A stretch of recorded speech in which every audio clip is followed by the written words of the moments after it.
throughout even playoffs. I love our meta right now. You have a lineup like this being brought to the table here from Smart Omega, but also for Fnatic, and we'll see what ends up happening here. Once again, I'm Nice Doing. This is Ingon for the desk. The last match, or highlighted match for day number 2. It's the week 8, last week of the regular season, and this is where we find out, again, both teams having already secured their playoff spot, is Fnatic going to make even more history by just taking all their games undefeated, or is Smart Omega going to be that team to end the streak? It could be, but coming into the playoffs 14-0, I mean, that adds a lot of pressure if you're Fnatic, Onic. I mean, you're undefeated during the regular season. What more can happen? But look at Ryota with the Akai. I'm pretty sure Renmar's really happy right now because Akai's been picked again, but this time at the XP lane. You know what? You're probably just saying that because he's a panda, right? I mean, like... No, Renmar really loves the Akai. He's been rooting for this Akai. Well, you know, nonetheless, it is not very often that you see an Akai go into the XP lane, or just in general, you don't see him too often anymore. Yeah, it's the second time he's picked. Second time he's picked, but also, you know, you saw all the bans throughout the draft towards Chaknu, right? And he still goes and takes the Carmilla, because all the heroes that he's even brought to the table throughout the season, as many unique heroes as Chaknu has played, he's still got a lot up his sleeve, right? And so that's something that obviously every team kind of handles with, depending on what their specialists are. And right now, looks like bottom lane. Oh, okay. Whoa. Oh, the KK connection goes after Jom, but Jom stays alive. Okay. Big J. Jom has been using this Lunox for 4 straight games now. Yesterday, he did in a 3-game series. Yeah. And this time, he picked it up once again. Speaking of pickup, Super Prince can just easily span out the Lantern Flare from the front liners as Ryota here works on Kirk. Here comes Endoryu. He can enter at any given moment. Brusco not yet level 4, so the threat of the implosion is not yet there. Yeah, so they're going to wait, get this buff locked in here. Purple, at least for Endoryu. You see King Kong working on his orange, and they'll meet up here for this first objective take. And right now, too, you have a couple ultimates available for both sides. Ukir did go and take the Primal Wrath for this, too. And obviously, both gold laners just going to stay on this bottom side of the map. But really, with a lot of the utility that there is for both teams, some of these team fights, it really comes down to, you know, who's able to get those resources out faster. I'm talking about the flickers, even the purifies that have to be worked through here. So right now, no one really wants to commit to it as both junglers still get both buffs. Okay, Chaknu charging up the Bloodbath. He wants to go for the stun. But again, the zone out coming in from Super Prince, plus the Sacred Hammer might be able to take down Chaknu here. Has to pop his Purify before the first turtle, and that's what you're saying. The resource expended for Omega. Yeah, this might be enough. I mean, King Kong knows that Ukir's here. I would assume that they also know, you know, with the fact that they got the Purify out from Chaknu, and he's probably going to reset for now. So this could be a turtle for Fnatic taken here. They're going to start it up. You can already see they might go for a trade across the map, too. We've seen teams do this before where they do just kind of ignore that first turtle, but it looks like they were a little bit too late. So Fnatic will go ahead and get this objective pretty easily. Okay, I don't know if you noticed the community prediction, but it was actually 55 to Fnatic, 45 for Omega, and actually surprised by that a lot of the teams, people still believe in Omega, but right now Brusco goes in with the implosion play plus the Lantern Flare once again onto Chaknu, but this time Brusco picks up the first kill. And just look at the aggression of Fnatic. And again, going back to my point, the community, 45% of the community still believes in the lason of Omega. You know what? You know, earlier when we had the whole meet and greet, majority of those people were part of the Brung guy. You know what I mean? So like, I'll never count. No matter how many changes, hold on, Smart Omega has had. Oh wow, this is gonna be a fight. Oh, they're gonna pick up Chaknu once again. Plus the Wiki Shadow kill coming in from King Kong, and there's another pin down for King Kong, but they want to go answer right back. Tempest Ablaze just to bring down King Kong. And the answer right away from Endoryu is just too fast for Fnatic. Good response.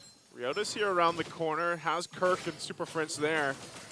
Not sure if he can actually commit on this, so it takes a couple shots, but you know, going back to it, man, the barangay has been through all the changes of Smart Omega throughout all its history up to this point, and it's only grown, I would say. And even in this situation where Season 14, they've had a phenomenal season for the most part, and I would say that this is probably some of the best that they've looked in even recent seasons that I can recall of.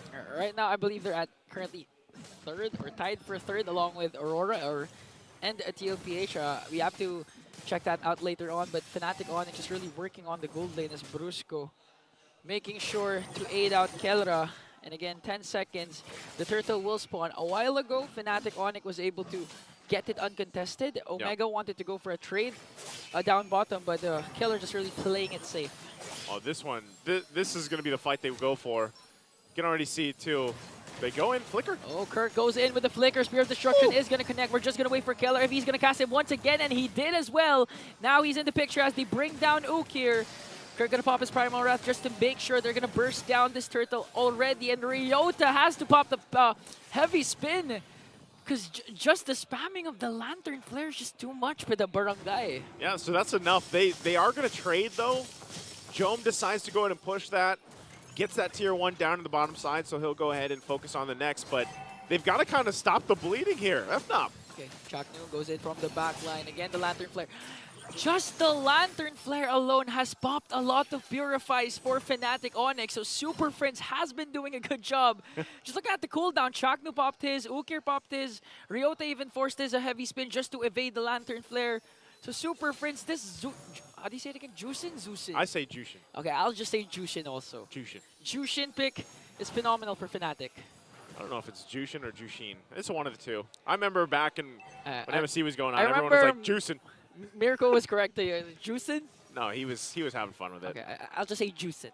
Juicin. Whatever you want to say, but it has been a minute since she's been brought up into some of these games. But the main point of it is Super Friends just has these like certain picks of his, certain mages that he brings to the table, and he nearly plays all of them consistently, like all on the same level, and he's such a good utility mage user. I mean, he's obviously played like burst mages as well, but Super Prince is just really, a lot of times I just feel like he's a little low-key. He does so much for the team, though. Yeah, he's an unsung hero again. Even the Valentinas that he's been using. Yeah. And what I like about Fnatic Onic, alongside Super Friends, is that King Kong doesn't need to dominate just for them to have a really huge lead and to control the game. Look at his KDA, 1-1-0.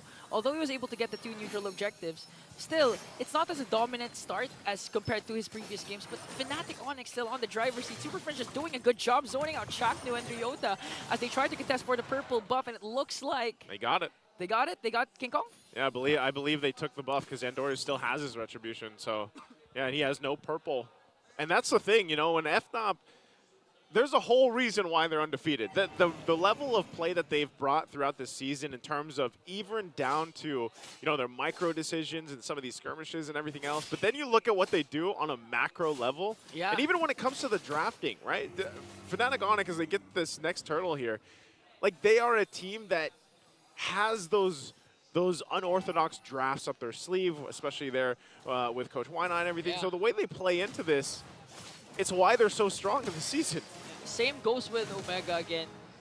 The reason why Fnatic Onic banned Belleric in the second banning phase, because Chaknu's the only Belleric user here for S8. And again, who could forget Kirk Alpha with the Revitalize at the XP lane. So in terms of versatility and unexpected picks, these teams are known for it. And now, as you mentioned, macro, we've been saying this all season long. Even, just look at Super Friends spamming his Lantern Flame. Doesn't even care about the mana. It's not going to go away. I'll just say, okay, might be a risky beacon. play here. Crimson Beacon popped as he evades that Ryota Flicker heavy spin combination. That whole interaction, man, just reminds me of the meme of the guy like poking something and being like, come on, do something. Like that's literally what Super Prince was doing. He's like, come on, guys, do something. And he forced Omega to at least try to make an attempt. Yeah. He's going to be fine, though. And look at Jome. Oh, what's Jome going to do here? Okay, he does have the Order in Brilliance in case. Oh, what a catch from Brusco. Forcing out the Order in Brilliance. Here comes the Sacred Hammer as well. Spirit of Destruction isn't going to connect, but King Kong onto the back line with the Obiki Shadow Kill. Going to bring down 2. Just Fnatic Onic, total dominance. All of a sudden, Ukir is also gone. Brusco using that Conceal to get more higher ground as they take a mid lane turret. It looks like in 9 minutes, even before the Lord spawns, they're going to take down Inhibitor, or at the very least, pop the Holy Shields. That's what I'm saying, man. Like, this is all part of the plan. Super Fritz is that guy. He'll force some stuff out from Smart Omega, and then, boom, something happens. They get a ton of conversion from that, build up on the lead, And then they just wait for the Lord here. I mean, they're even knocking down, close to knocking down these base turrets without everything. And look at Super Prince, like he is that guy right now, just in front of everyone. He doesn't care. He's brave. Even Ukir tries to get the ultimate of Super Prince up against 2. He's not even bothered. Haven't popped yet the flicker defensively at the very least. I know he's popped the flicker offensively. Yep. And again, Fnatic, we've been saying this all throughout the season. Fnatic's known for their macro, as you mentioned. They're one of those rare teams that could extend the lead, balloon up a lead, even if clashes don't pursue. Just amazing how their game instincts as Andoryu tries to run away from both Kelra and Super Prince. So the first Lord will be bursted down by Fnatic. Kirk pops his Primal Wrath just to make sure they're making quick time here. And again, trying to invade for the purple buff. King Kong, though. Wait, he got that too? He got that again. King Kong, man. Not only did they get the Lord, but he just swooped in with the shadow and took it. Took the buff. Too fast for King Kong. I mean, okay, to be fair, Andoryu didn't use his retribution that time. But still. Yeah, he did. That makes it even more of a wound. The point was for Omega to just give away the Lord, make sure to Andoryu gets his purple. So as much as possible, they could defend the potential push of Fnatic Onic, but they didn't get any single thing from Fnatic. They're just literally taking everything away from the barangay. Oh, man, this is like I'm saying. Here's the push. And they get a flicker out. And Lantern Flare again on Toyota, forcing the heavy spin to be used defensively as the Lord marches in the middle lane. Gonna take down Inhibitor up top and in the middle. They can actually end this right now with one Lord. Brusco goes in with Implosion, not gonna catch anyone though. But the damage is not enough for the Barangay as Brusco's Immortality will be popped. And just like that, Kelra brings down Shaknu with a kiss with that Moskov. And look at the Uigi Shadow Kill coming in from King Kong.